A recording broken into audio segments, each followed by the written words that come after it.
अथ त्रयोदशः सर्गः। यज्ञशालाप्रवेशः। पुनः प्राप्तेव सन्ते तु पूर्णः संवत्सरोऽभवत्। प्रसवार्थं गतो यष्ठं हयमेधेन वीर्यवान्। अभिवाद्यावसिष्ठं च न्यायतः प्रतिपूज्य च अब्रवीत् प्रश्रितं वाक्यं प्रसवार्थं द्विजोत्तमम्।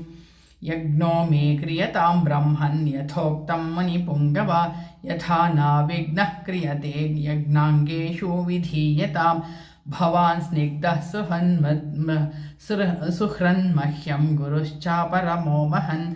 वोढव्यो भवता चैव भारो यज्ञस्य चोद्यतः। तथेति च स राजानमब्रवीत् द्विजसत्तमः। करिष्ये सर्वमेवैतद् भवता यत्समर्थितं। ततो ब्रवीत् द्विजान् वृद्धान् यज्ञकर्मसु निष्ठितान्। स्थाप्यते निष्ठितांश्चैव वृद्धान् परमधार्मिकान्। कर्मान्तिकान् शिल्पकरान् वर्धकीन् खनकानपि गणकान् शिल्पनश्चैव तथैव नटनर्तकान्। तथा शुचीन् शास्त्रविदः पुरुषान् सुबहुश्रुतान्। यज्ञकर्मा समीहन्तां भवन्तो राजशासनात्। इष्टका बहुसाहस्री शीघ्रमानीयतामिति। औपकार्यः क्रियन्तां च राज्ञां बहुगुणान्विताः। ब्राह्मणावसा तथाश्चैव कर्तव्या शतशः शुभाः। भक्ष्यान्नापानैर्बहुभिः समुपेताः सुनिष्ठिताः। तथा पौरजनस्यापि कर्तव्या बहुविस्तराः। आगतानां सुदूराश्च पार्थिवानां पृथक् पृथक्। वाजीवारणशालाश्च तथा शय्यागृहाणि च। भटानां महदावासा वैदेशिकनिवासिनाम् आवासा बहुभक्ष्या वै सर्वकामैरुपस्थिताः। पौरजानपदस्यापि जनस्य बहुशोभनं। दातव्यमन्नं विधिवत् सत्कृत्या न तु लीलया। सर्वे वर्णा यथा पूजां प्राप्नुवन्ति सुसत्कृताः। न चावग्नप्रयोक्तव्या कामक्रोधवशादपि। यज्ञकर्मसु ये व्यघ्राः पुरुषः शिल्पिनस्तथा। तेषामपि विशेषेण पूजाकार्या यथाक्रमं। ये स्युः सम्पूजिताः सर्वे वसुभिर्भोजनेन च। यथा सर्वं सुविहितं किञ्चित् परिहीयते। तथा भवन्तः कुर्वन्तु प्रीतिस्निग्धेन चेतसा। ततः सर्वे समागम्यावसिष्ठमिदमब्रुवन्। यथोक्तं तत्करिष्यामो न किञ्चित् परिहास्यते। ततः सुमन्त्रमाहूयावसिष्ठो वाक्यमब्रवीत्। निमन्त्रयस्व नृपतीन् पृथिव्यां ये च धार्मिकाः। ब्राह्मणान् क्षत्रियान् वैश्यान् शूद्रांश्चैव सहस्रशः। समानाय स्वसत्कृत्या सर्वदेशेषु मानवान्। मिथिलाधिपतिं शूरं जनकं सत्यवादिनं। निष्ठितं सर्वशास्त्रेषु तथा वेदेषु निष्ठितं। तमानयामहाभागं स्वयमेवासु सत्कृतं। पूर्वसम्बन्धिनं ज्ञात्वा ततः पूर्वं ब्रवीमि ते। तथा काशीपतिं स्निग्धं सततं प्रियवादिनं। सद्वृत्तं देवसङ्काशं स्वयमेवानयस्वः। तथा केकयराजानं वृद्धं परमधार्मिकं। श्वशुरं राजसिंहस्य सपुत्रं त्वामिहानया। अङ्गेश्वरमहाभागं रोमपादं सुसत्कृतं। वयस्यं राजसिंहस्य समानय यशस्विनं। प्राचीनान् सिन्धुसौमीरान् सौराष्ट्रेयांश्च पार्थिवान्। दाक्षिणात्यान् नरेन्द्रश्च समस्तानानयस्वः। सन्ति स्निग्धाश्च ये चान्ये राजानः पृथिवीतले। तानानय यथा क्षिप्रं सानुगान् सह बान्धवान्। एतान् दूतैर्महाभागैरानयस्व नृपाज्ञया। वसिष्ठवाक्यं तच्छ्रुत्वा सुमन्त्रस्त्वरितस्तदा। व्यादिशत्स पुरुषंस्तत्र राज्ञामानयने शुभान् स्वयमेव हि धर्मात्मा प्रययौ मुनिशासनात् सुमन्त्रस्त्वरितो भूत्वा समानेतुं महीक्षितः ते च कर्मान्तिकाः सर्वे वसिष्ठाय च धीमते सर्वं निवेदयन्ति स्म यज्ञे यदुपकल्पितं ततः प्रीतो द्विजश्रेष्ठान् तान् सर्वानिदमब्रवीत् अवज्ञया न दातव्यं कस्याचिल्लीलयापि वा अवज्ञया कृतं हन्याद्धातारं नात्र संशयः ततः कैश्चिदः रात्रा उपयाता महीक्षितः बहूनि रत्नान्यादाय राज्ञो दशरथस्य वै ततो वसिष्ठसुप्रीतो राजानामिदमब्रवीत् उपायाता नरव्याघ्रा राजांस्तव शासनात् मया चासत्कृताः सर्वे यथार्हं राजसत्तमाः यज्ञीयं चाकृतं राजन् पुरुषैः सुसमाहितैः निर्यातु च भवान् यष्टुं यज्ञायतनयं मन्तिकात् सर्वकामैरुपहृतैः उपेतुं वै समन्ततः द्रष्टुमर्हसि राजेन्द्र मनसेवा विनिर्मितं तथा वसिष्ठवचना दृश्यन् शृङ्गस्य चोभयोः दिवसे शुभनक्षत्रे निर्यातो जगतीपतिः ततो वसिष्ठप्रमुखाः सर्व एव द्विजोत्तमाः ऋष्यशृङ्गं पुरस्कृत्य यज्ञकर्मारभंस्तदा यज्ञवाटगताः सर्वे यथाशास्त्रं यथाविधि श्रीमांश्च सह पत्नीभिः राजा दीक्षामुपाविशत्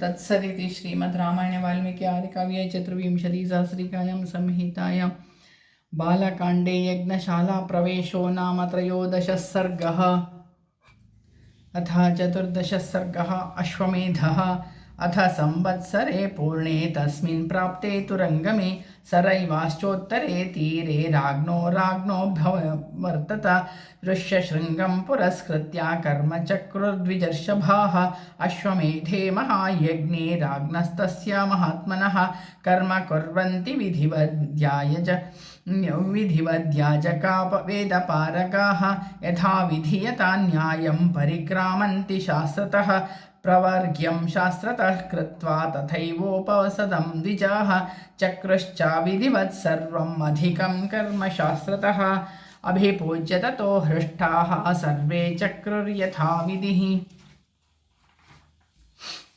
प्रातः सवनपूर्वाणि कर्माणि मुनिपुङ्गवाः ऐन्द्रश्च विधिवद्धत्तो राजा चाभीष्टतो नघः माध्यं दिनं च वसनं प्रावर्तत यथाक्रमं तृतीयसवनं चैव राज्ञोऽस्य सुमहात्मनः चक्रुस्ते शास्त्रतो दृष्ट्वा कर्माणि मुनिपुङ्गवाः आह्वयां चक्रिरे तत्र चक्रादीन् विबुधोत्तमान् श्रुष्यशृङ्गादयो मन्त्रैः शिक्षारससमान्वितैः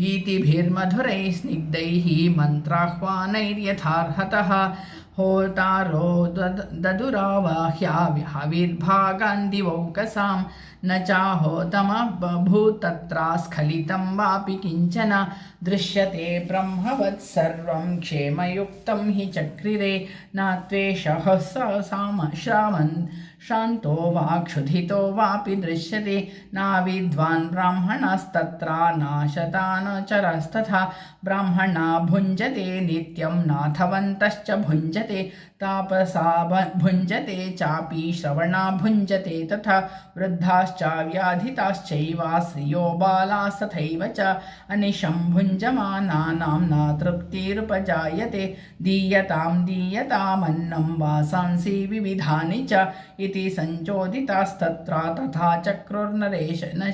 चक्रुरनेकशः अन्नकूटाश्च बहवो दृश्यन्ते पर्वतोपमाः दिवसे तत्र सिद्धस्य विधिवत्तदा नानादेशादनुप्राप्ताः पुरुषाः श्रीगणस्तथा अन्नपानैः सुविहितान् तस्मिन् यज्ञे महात्मनः अन्नं हि विधिवत् स्वादो प्रशशन्ति द्विजर्षभाः अहो तृप्ता स्म भद्रन्ते इति शुश्राव राघवः स्वलङ्कृताश्च पुरुषा ब्राह्मणान् पर्यवेशयन् उपासन्ते च तानन्ये सुमृष्टा मणिकुण्डलाः कर्मान्तरे तदा विप्रा हेतुवादान् बहूनपि प्राहुस्मा वाग्मिनो धीराः परस्परजिगीषया दिवसे दिवसे तत्र संस्तरे कुशला द्विजाः सर्वकर्माणि चक्रुस्थे यथा शास्त्रं प्रचोदिताः न षडङ्गा विदत्रासीन्ना व्रतो न बहुश्रुतः सदस्यास्तस्य वैराग्नो नावादा कुशलो द्विजः प्राप्ते योपोच्छ्रये तस्मिन् षड्बैलाः खादिरास्तथा तावन्तो बिल्वसहिताः पर्णिनश्च तथा परे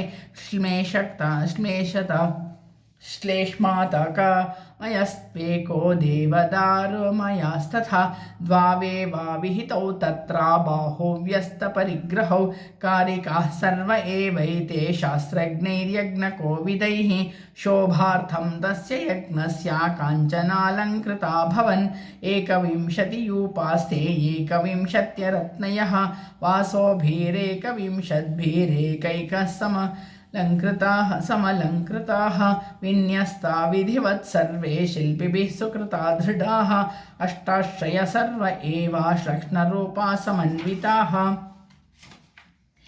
आच्छादितास्ते वासोभिः पुष्पैर्गन्धैश्च भूषिताः सप्तर्षयो दीप्तमन्तो विराजन्ते यथा दिवि इष्टकाश्च यथा न्यायं कारिताश्च प्रमाणतः चितोऽग्निर्ब्राह्मणैस्तत्र कुशलैः शुल्भकर्मणि स चित्यो राजसिंहस्य सञ्चितः कुशलैर्द्विजैः गरुडो रुक्मपक्षो वै त्रिगुणोऽष्टादशात्मकः नियुक्तास्तत्र तत्तमुद्दिश्य दैवतम् उरगाः पक्षिणश्चैव यथा शास्त्रं प्रचोदिताः शामित्रे तु हयस्तत्र तथा जलचराश्च ये ऋत्विग्भे सर्वमेवैतन्नियुक्तं शास्त्रतस्तदा पशूनां 300 तत्र यूपेषु नियतं तथा अश्वरत्नोत्तमं तस्य राज्ञो दशरथस्य च कौसल्यातं हयं तत्र परिचर्य समन्ततः कृपाणैर्विशशानैः शासैनं चित्रेभिः परमया मुदा पतत्रिणा तदा सार्धं सुस्थितेन च तेजसा अवसद्रजनिमेकां कौसल्या धर्मकाम्यया होतोद्वयुस्तथा ततोद्गाता हस्तेन समयोजयन् महिष्या परिवृत्या च वावातामपरां तथा पतत्रिणस्तस्य वपामुद्धित्यानि अतीन्द्रियः ऋत्विक् परमसम्पन्नः शपयामास शास्त्रतः धूमगन्धं वपायास्तो जिघ्रति स्म नराधिपः यथा कालं यथा न्यायं निर्नुदन् पापमात्मनः हयस्यायानि चाङ्गानि तानि सर्वाणि ब्राह्मणाः अग्नौ प्रास्यन्ति विधिवत् समस्ता षोडश द्विजः प्लक्षशाखासु यज्ञानाम् अन्येषां क्रियते हविः अश्वमेधस्य यज्ञस्य वैतसो भागयिष्यते त्रयोऽश्वमेधः सङ्ख्यातः कल्पसूत्रेण ब्राह्मणैः चतुष्टोमामहस्तस्य प्रथमं परिकल्पितम् उक्त्यं द्वितीयं सङ्ख्यातम् अतिरात्रं ततोत्तरं कारितास्तत्र बहवो विहिताः शास्त्रदर्शनात् ज्योतिष्टोमायुषी चैव मात्रिर अतिरात्रौ च निर्मितौ अभिजिद्वश्चैव वसवोक्तोर्यमाम्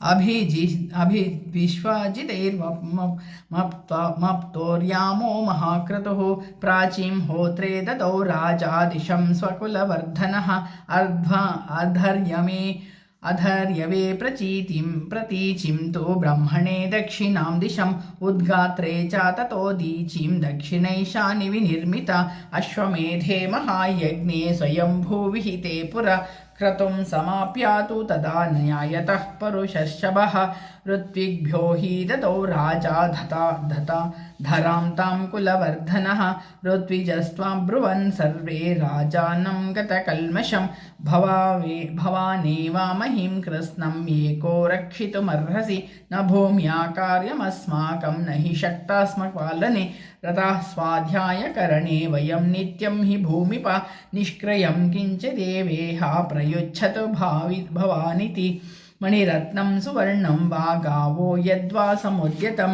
तत्प्रयच्छा नरश्रेष्ठा धरण्याना प्रयोजनम् एवमुक्तो नरपति ब्राह्मणैर्वेदपारगैः गवां शतसहस्राणि दशतेभ्यो ददौ नृपः 10,00,00,000 सुवर्णस्य रजतस्य चतुर्गणं ऋत्विजस्तु ततः सर्वे प्रददुः सहिता वसु ऋष्यशृङ्गाय मुनये वसिष्ठाय च धीमते ततस्ते न्यायतः कृत्वा प्रविभागं द्विजोत्तमाः सुप्रीता मनसः सर्वे प्रत्योजुर्मदिता भृशं ततः प्रसर्पकेभ्यस्तु हिरण्यं सुसमाहितः जाम्बोनदं कोटिसंख्यं ब्राह्मणेभ्यो ददौ नृपः दरिद्राया द्विजायाथा हस्ताभरणमुत्तमं कस्मैचिद्याचमानाया ददौ राघवनन्दनः ततः प्रीतेषु नृपतिर्द्विजेषु द्विजवत्सलः प्रणाममकरोत् तेषां हर्षपर्याकुलेक्षणः